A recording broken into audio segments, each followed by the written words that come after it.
10. Check, check. 1, 2, 3, 4, 5, 6, 7, 8, 9, 10. It's weird. Hello, net one. I'm going to change out the battery. Yeah, the phantom power. Yeah. Okay. It's got phantom power, but...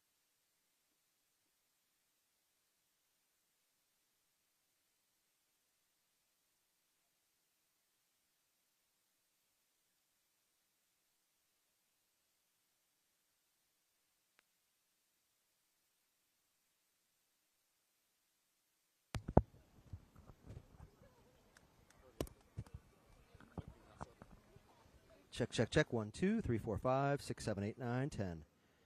Check, check, check, check. All right, we're good. Okay. Just back up.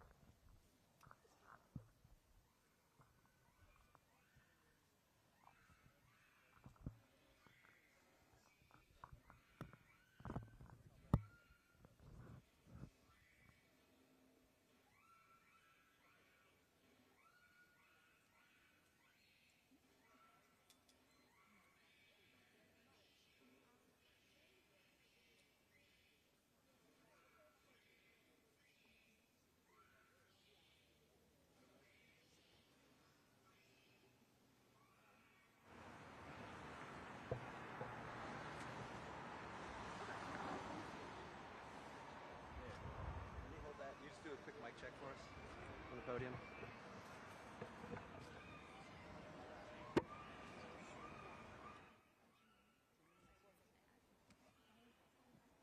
Mic check. 1, 2, 3, 4, 5, 6, 7, 8, 9, 10. It's the mic check. 1, 2, 3, 4, 5, 6, 7, 8, 9, 10. Mic check. 1, 2, 3, 4, 5, 6, 7, 8, 9, 10.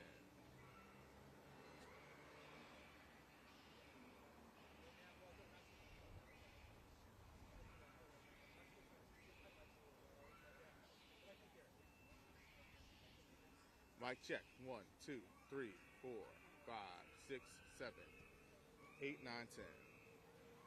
This is the mic check. 1, 2, 3, 4, 5, 6, 7, 8, 9, 10. Mic check. 1, 2.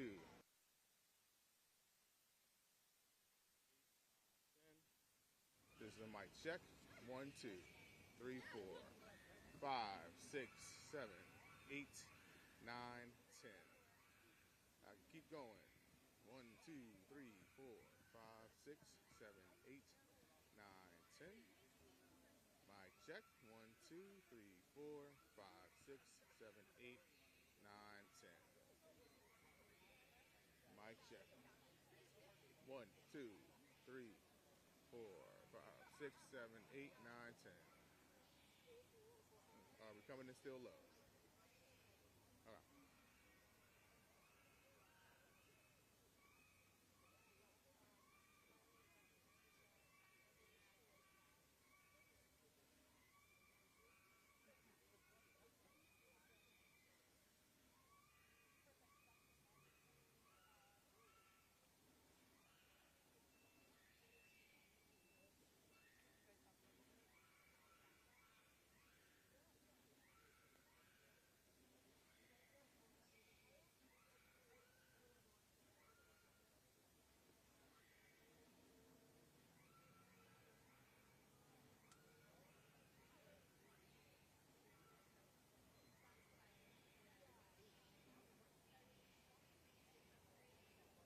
Mic check. 1, 2, 3, 4, 5.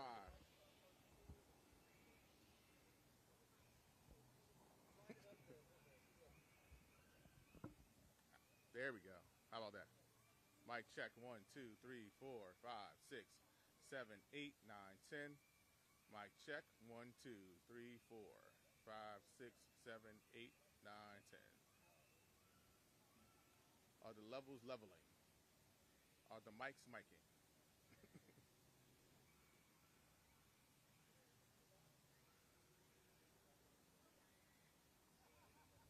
What do you want to do? We want to move it. We want to move the shotty. Okay.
Check, check, check. 1, 2, 3, 4, 5, 6, 7, 8, 9, 10. Check, check, check, check, check. 1, 2, 3, 4, 5, 6, 7, 8, 9, 10. Microphone check. 1, 2. How is this not louder than that? His levels have got to be low. Check, check, check. 1, 2.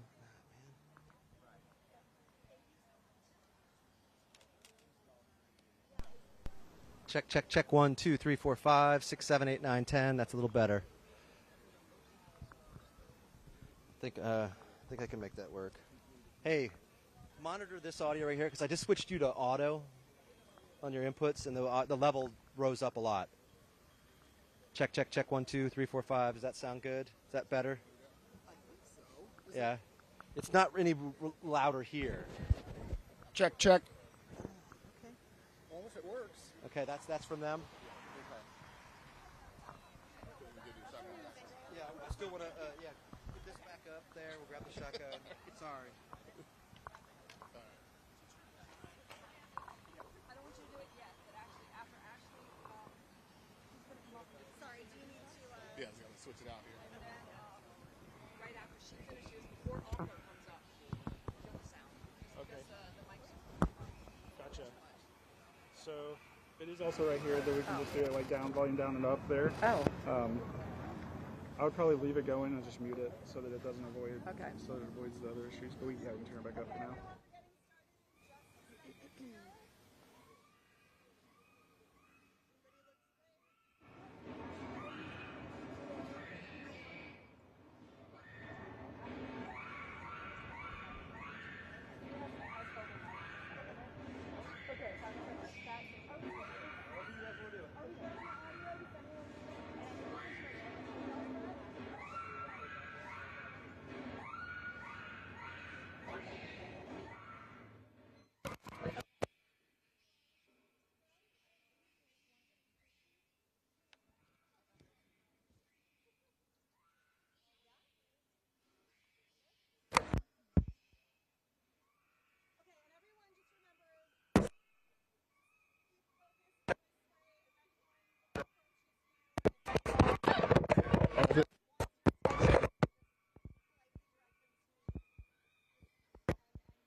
Yeah,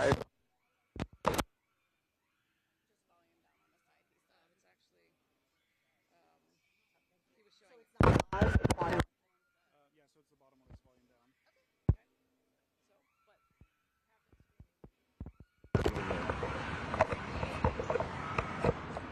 Right there, I got it. Got it? Hopefully it stays. Be careful.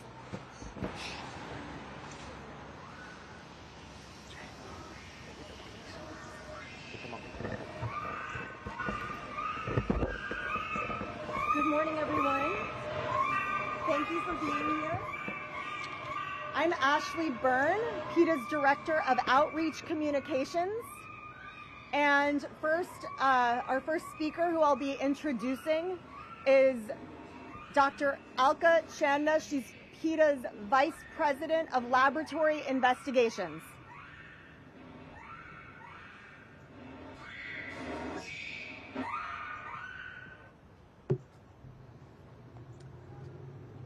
Good morning. Thank you, Ashley, and thank you all for joining us. My name is Alka Channa, and I serve as Vice President of PETA's Laboratory Investigations Department. I've been at PETA for 22 years, and it's my job to expose cruelty, violations, and bad science in laboratories and to shut them down. We are here today to confront an urgent issue that impacts public health, science, and animals. Each year, a handful of profiteers import tens of thousands of endangered long-tailed macaque monkeys for use in painful and deadly experiments. PETA's team of scientists has uncovered the devastating and dangerous consequences of this trade. It is my honor to introduce our speaker today, Dr. Lisa Jones-Engel. Dr. Jones-Engel is a primatologist, a primate scientist, and a Fulbright Scholar alumna. She spent more than 30 years in the primate biomedical industry, including 17 years at the University of Washington and its affiliated National Primate Research Center. Her career began with documenting how pathogens, including tuberculosis, simian retroviruses, herpes B, malaria, and dangerous bacteria circulate among primates in the very countries that supply the U.S. monkey trade. She went on to lead an international team funded by the U.S. Department of Defense, DARPA, and NIH, whose groundbreaking research showed how easily infectious disease agents move at the human-primate interface in Asia. That work later expanded to uncover the biosecurity risks and pathogen flow in the global primate trade. Her expertise in this field is unparalleled, and her deep knowledge of the dangers posed by this industry is what led her to PETA, where she now serves as Senior Science Advisor for Primate Experimentation. Please join me in welcoming Dr. Jones-Engel.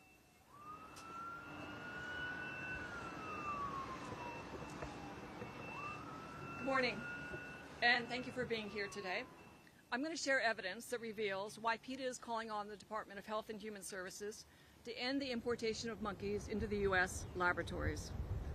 The CDC's own data show that tuberculosis-infected monkeys imported from Southeast Asia and Mauritius made it through federal quarantine and into U.S. laboratories, carrying multiple strains of TB, including a strain that we have never seen before here in animals. A new peer-reviewed CDC paper, quietly published behind a paywall, confirms this. Tuberculosis sickens 10 million people and kills 1.25 of them every year.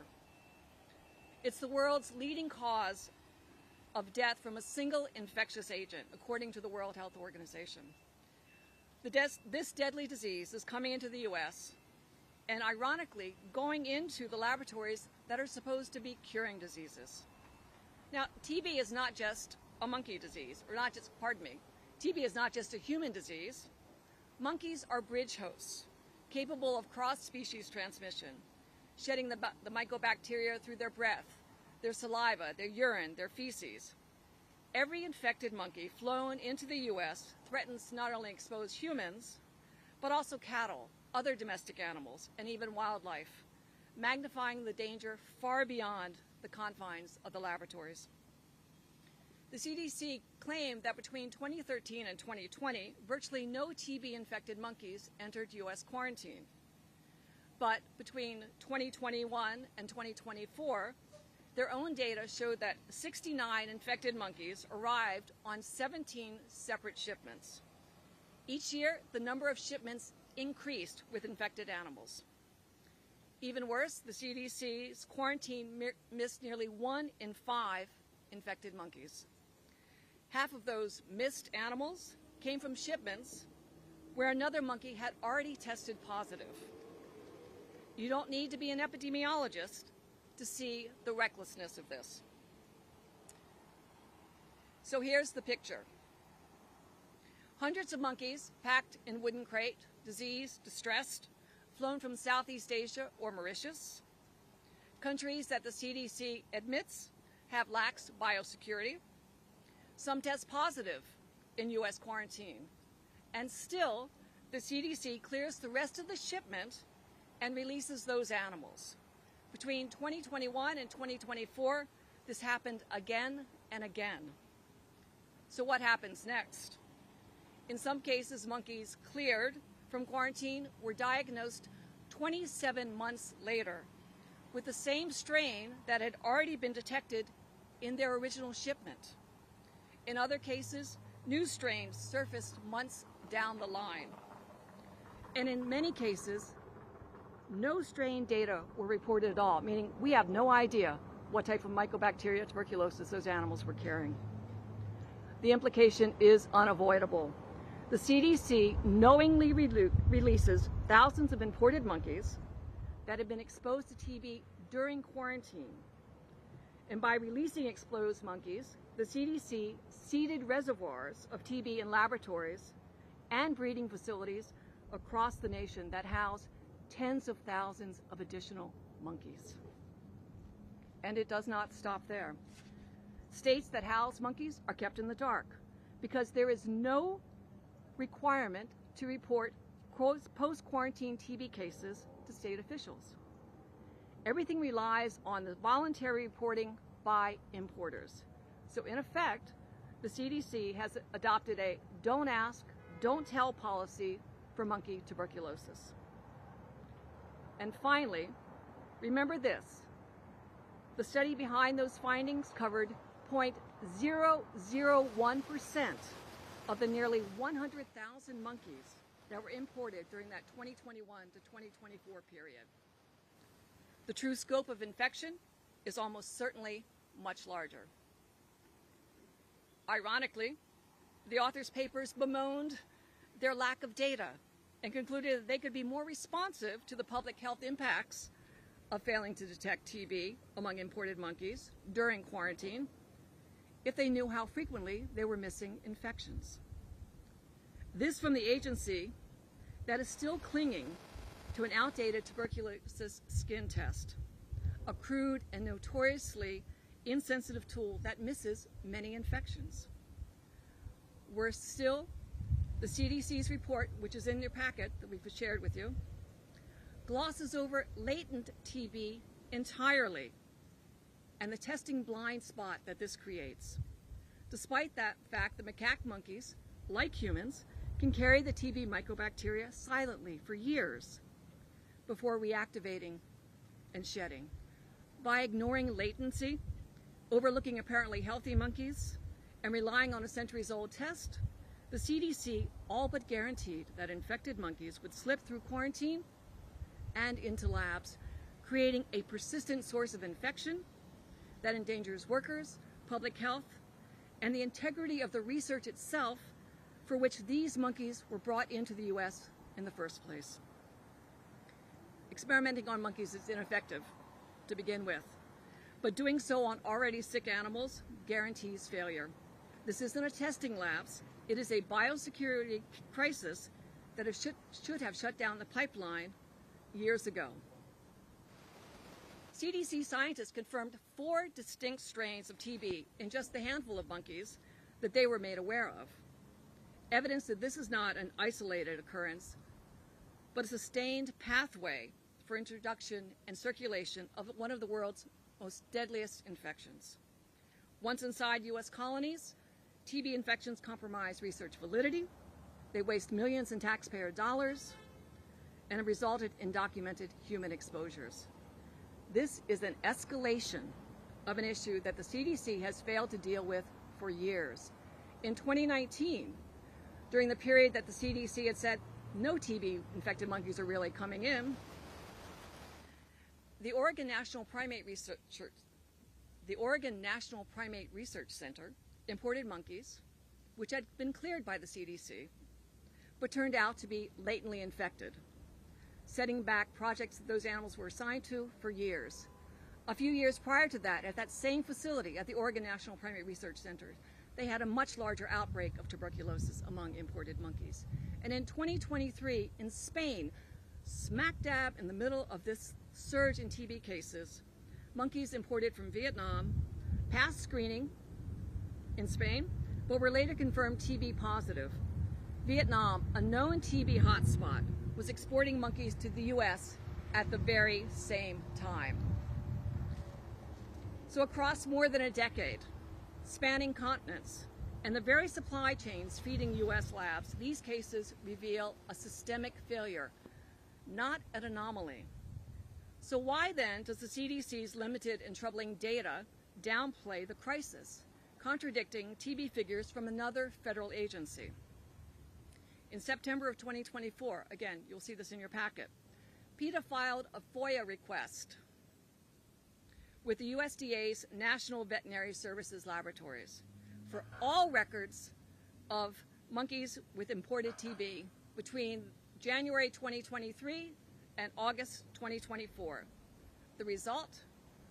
96 TB-infected monkeys in just 18 months, a staggering figure that dwarfs what the CDC had admitted publicly in their study, which covered 48 months. When I asked the lead author of the CDC's new study about that gap, I didn't get data, I didn't get analysis, or even an attempt at an explanation. Instead, I was told to, quote, submit questions through the CDC's Division of Media Relations. When the CDC tells scientists to ask PR about a biosecurity gap, that is willful blindness. And that is why TB-infected monkeys are slipping into U.S. labs. The CD has halted imports before: rabies in dogs, Ebola restin in monkeys, monkeypox in rodents, even the threat of SARS from civets. But with TB in monkeys, they've left the door wide open. This isn't an unknown risk. Workers in primate labs have already been exposed. Some have been infected when TB slipped through quarantine. And unlike other pathogens that triggered decisive action, TB was allowed to keep circulating through monkey imports, creating a persistent biosecurity threat.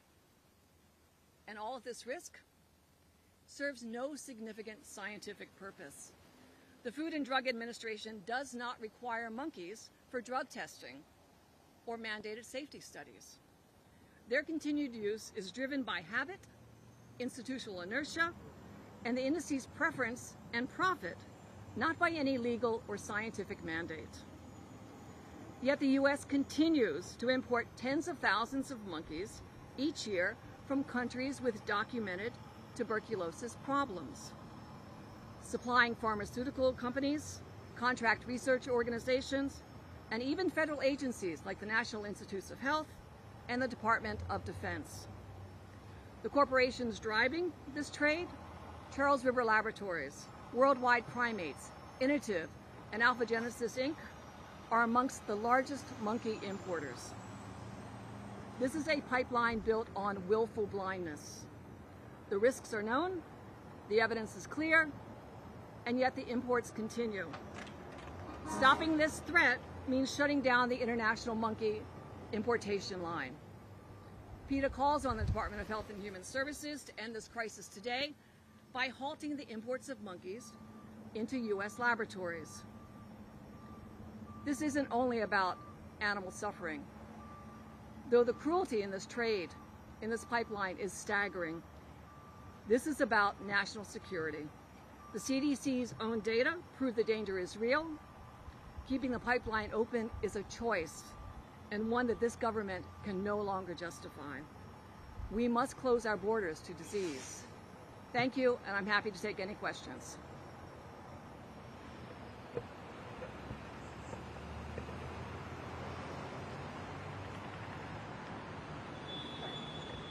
Thank you, Dr. Jones-Danielle. I thought that the issues here are so complicated. There are so many dimensions to this issue that we might profit from having a bit of a Q&A here. So, to begin with, we see these crates to the left of us. Can you describe what these crates are, what they represent, and what the implications are of these sorts of crates for the public health concerns around the primate trade? Thank you, Alka. Yeah, I've spent 30 years in this industry. I was at the monkey farms in Asia where these animals come from. These crates are very, very similar to how they're boxed up. You'll have multiple animals in them. They're coming from Indonesia, Mauritius, Vietnam, Cambodia. These monkey farms, we've been told that these monkey farms provide healthy, well-characterized, purpose-bred, captive-bred animals. Well, we've certainly seen from Department of Justice investigations that's not the truth. They're more likely to be wild-caught animals. When the order comes in, Anywhere from 120 to 720 of them will be boxed up into crates.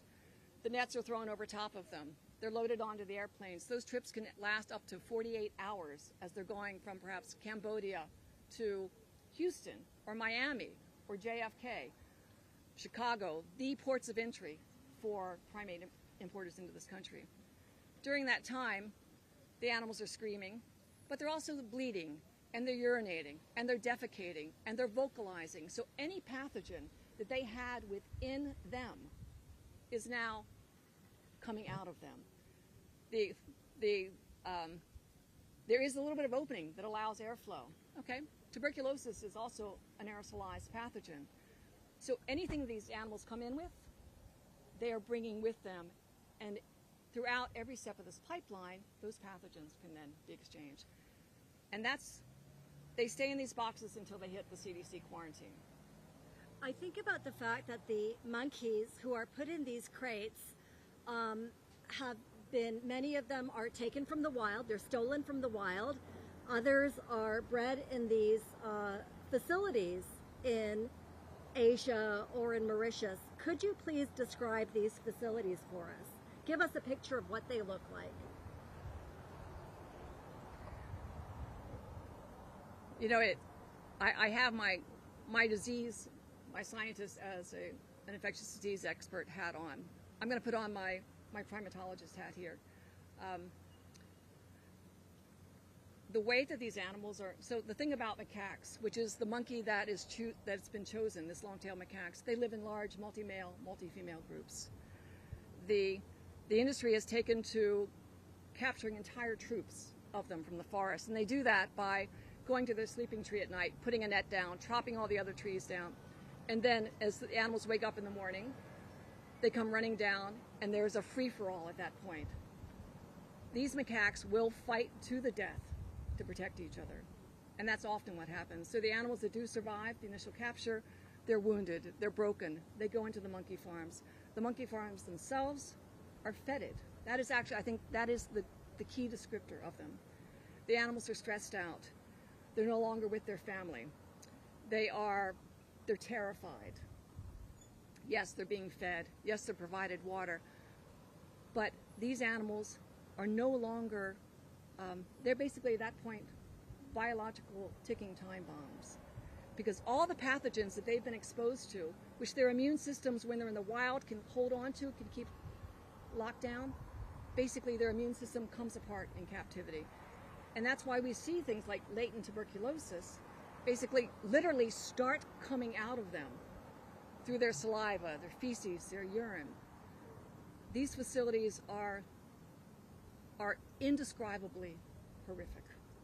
I think that's something we can relate to. We know that if we're very stressed, it's harder for us to fight an infection, and that's what's going on with the monkeys, is what you're telling us.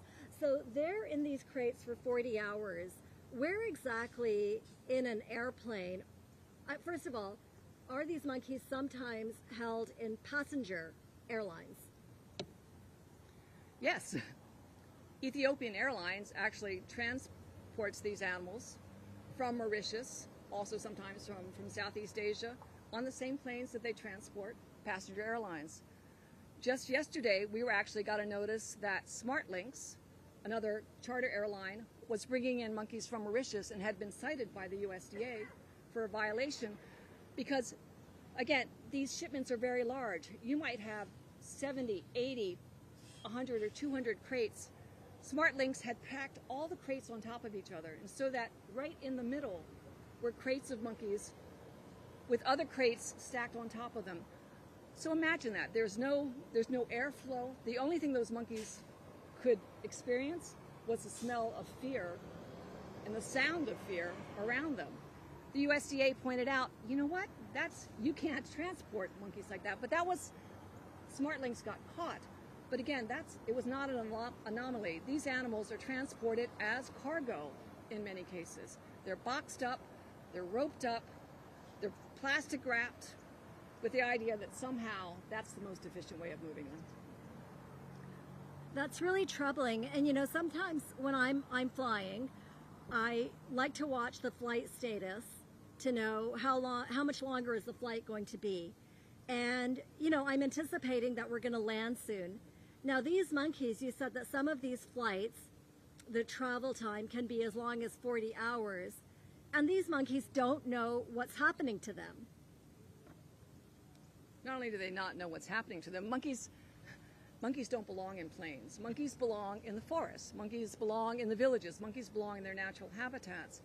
But on these flights are literally hopscotching across the globe. Cambodia to Tbilisi to Delhi to Brussels to Iceland to Boston to Miami. That is a very common route.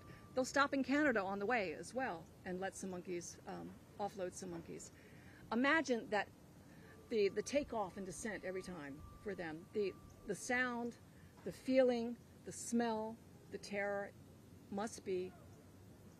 it's a level of cruelty that is almost inconceivable. So again, this is a horrifically cruel industry, but this is also an industry that has absolutely defied what it's supposed to be doing. We've been told we use monkeys to improve human health. Disease-distressed monkeys do nothing for human health.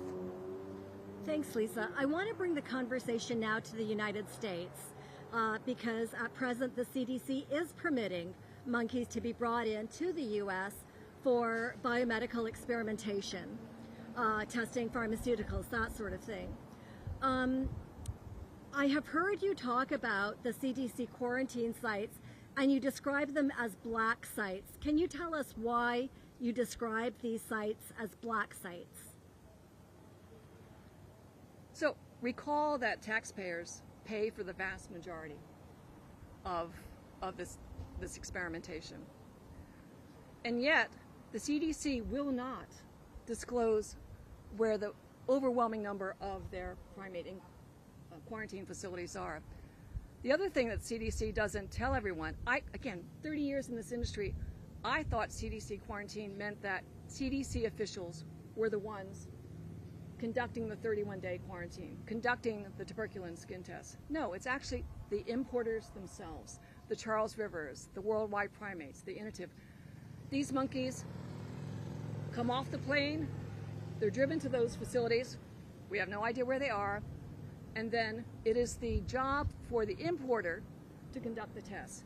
The conflict of interest on this is staggering, and we have been telling CDC about this since 2022. We have been raising this issue with them, and their response has been, everything looks good to us. Now, their latest paper makes it clear that everything is truly not good. Absolutely. I thought what you said was really interesting, that it's like a don't ask, don't tell policy that's in place. Could you please expand on that a little bit? The CDC said in this paper that they just published, you know, keeping monkeys in quarantine is expensive. It slows things down. By giving the authority, essentially, and the responsibility of observing these animals in quarantine to the importers themselves, the CDC has said, and then telling the importers, if you choose to test for something, and you find that the animal is positive for melioidosis or malaria or Yersinia or Campylobacter or Shigella, you have to then tell us. You can imagine then that the desire to actually look is very, very limited. So the importers have the choice to look. But if they do, then they have to report. So that is one of the many reasons all of these diseases that we list on these pages have come in with monkeys who have cleared quarantine. That's really troubling, Lisa. And I know that the ask that you have here at the Department of Health and Human Services to the CDC is that it ban the importation of monkeys into the U.S. Now, is that a reasonable request? Is there historical precedent for this sort of thing? Absolutely. The CDC has done it before. There was a ban from 2021 to 2024 for bringing dogs in from rabies endemic areas. In 2004, with SARS, civets were banned.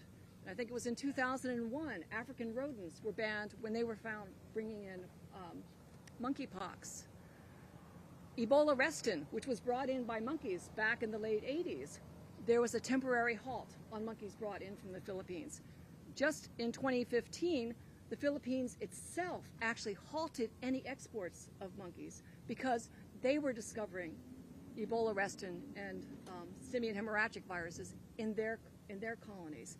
The CDC has demonstrated that they have the power and the ability to shut this down.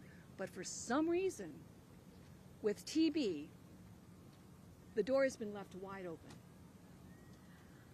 I'm glad you mentioned Ebola restin because I think, we're here in Washington, D.C. Restin is in the larger DMV, D.C., Maryland, Virginia. Close to Dulles Airport is Reston, Virginia. Can you tell us exactly what happened with Reston Ebola? And I recall, I'll just put this in there, it was a company called Hazelton that imported these monkeys from the Philippines. I believe there were 3 shipments of monkeys, and these monkeys harbored a new strain of Ebola, which is a hemorrhagic fever disease. Now that company, Hazelton, was then renamed Covance. Covance was purchased by Invigo, and Invigo was recently bought up by Inotiv. And Inotiv, I heard you mentioning in your remarks, Dr. Jones-Engel, I heard you mentioning Inotiv as one of the major players that imports monkeys from Asia and perhaps Mauritius. Would you comment on the Ebola restin situation and the rest? So in 1988, 1989, shipments of monkeys came in from the Philippines.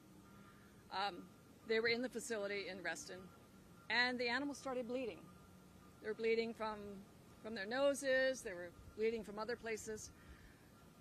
That's terrifying. You don't want to see blood coming out of a monkey. We already knew about, we as a scientific community, we knew about Ebola. So our first thought was, oh my God, this is a filovirus, a hemorrhagic virus. Protocols were put in place. Some workers seroconverted. We discovered that Ebola restin wasn't as pathogenic to humans as it was to monkeys, or as Ebola had been to other humans. But the other thing about the Ebola restin that isn't really mentioned a lot is how many other facilities it was found in once the CDC started doing some retrospective looking. And I think that is key to what we're talking about with TB today. When you look for these pathogens, when you have an agency that's committed to that, you will find them. You will find every single one of those in facilities. And that's because when you have importers like Inotiv, who has demonstrated that they will, any animal that walks or swims, they will use. These animals are coming in from the wild. Many of them are trafficked. A wild monkey can pick up infections out in the wild that a purpose-bred monkey would never have. And if we're not looking for them, if we're not screening adequately. Now, I want to be absolutely clear.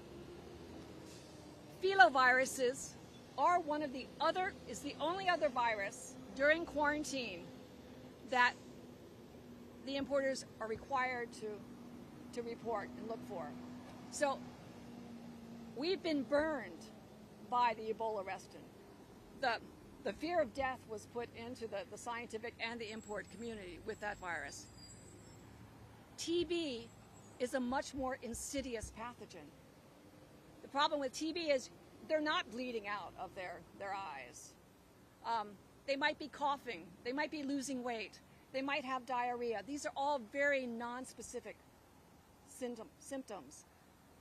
And I think that is one of the big reasons that the CDC and the importers have said, hey, you just got a little cough. Tummy's a little bit upset. got a little bit of IBD kind of here. And they are not testing for tuberculosis. And that has meant that over the last several decades, we have seeded every single one of the colonies, primate colonies here in this country, with tuberculosis. And there is no getting rid of it. That's really troubling. And as you were speaking, Dr. Jones Engel, I remember that the whole scenario with rust and Ebola was actually documented by Richard Preston in his book, The Hot Zone. And I believe that was made into a movie as well. But I recall looking through articles from that time, 1989, early 1990, where I know that medical military personnel had to go in hazmat suits to try to address the situation. And eventually I know that with the very third shipment of these diseased monkeys, they just allowed the monkeys to die from this Ebola restin. This was an aerosolized form of Ebola, which had never been seen before.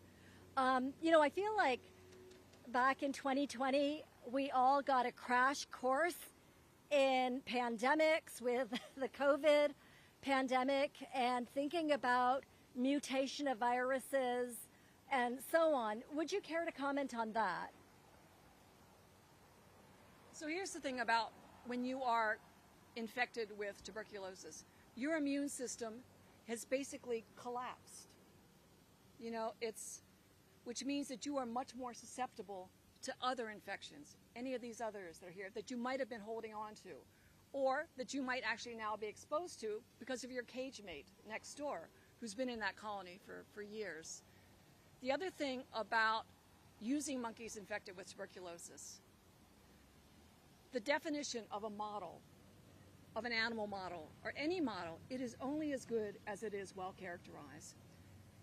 As an investigator, if you don't know that that animal that you're putting your experimental compound into is already infected with another pathogen that has activated its immune system, when you pull bits and pieces out of that animal and you look at it under a microscope, or you look at it in your lab test, you actually don't know whether that inflammation that you're seeing is a reflection of your experimental manipulation or that undetected tuberculosis infection that the animals are having. It is one of the many reasons that the primate model has consistently, for decades, failed to lead to any meaningful improvements in human health because we simply don't even know what's going on in those animals. I like how you've steered this conversation to this issue of data that we get from other primates, like the macaques who are used extensively in the biomedical experimentation industry. And we've talked about how they're used extensively in pharmaceutical testing. Could you please comment on that? You know, there is absolutely nothing special about the long-tailed macaque's immune system. They're not more like us. We actually have not shared a common ancestor with these monkeys for 24 million years. 24 million years of evolution means that our biology, our immunology, our physiology is very, very different. The only reason these animals are being imported is because it was convenient. There used to be a lot of them in Southeast Asia, millions. Now, the IUCN, the International Union for the Conservation of Nature, has elevated the status of these animals to endangered, in part because of their extraction from the wild for biomedical use. This is not a magic monkey. This monkey is not going to give us the answers about, you know, whether or not new compounds are safe or effective. In fact, 90 to 95% of the time, the answer they get from the monkey does not translate into the same answer in humans. And so here we have driving a species to extinction, importing biosecurity threats, TB, malaria, melioidosis, hepatitis, herpes B,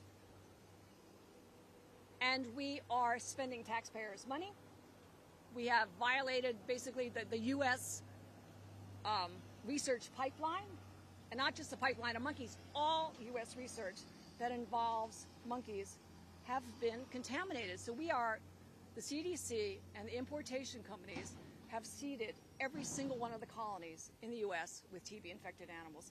And the only step forward is to shut this importation industry down. And this is what we want the Department of Health and Human Services to do. They have the authority. We're asking them to stop this today before the next plane is loaded up and the next 500, 700 monkeys are brought in. Thank you very much. Thanks. Okay.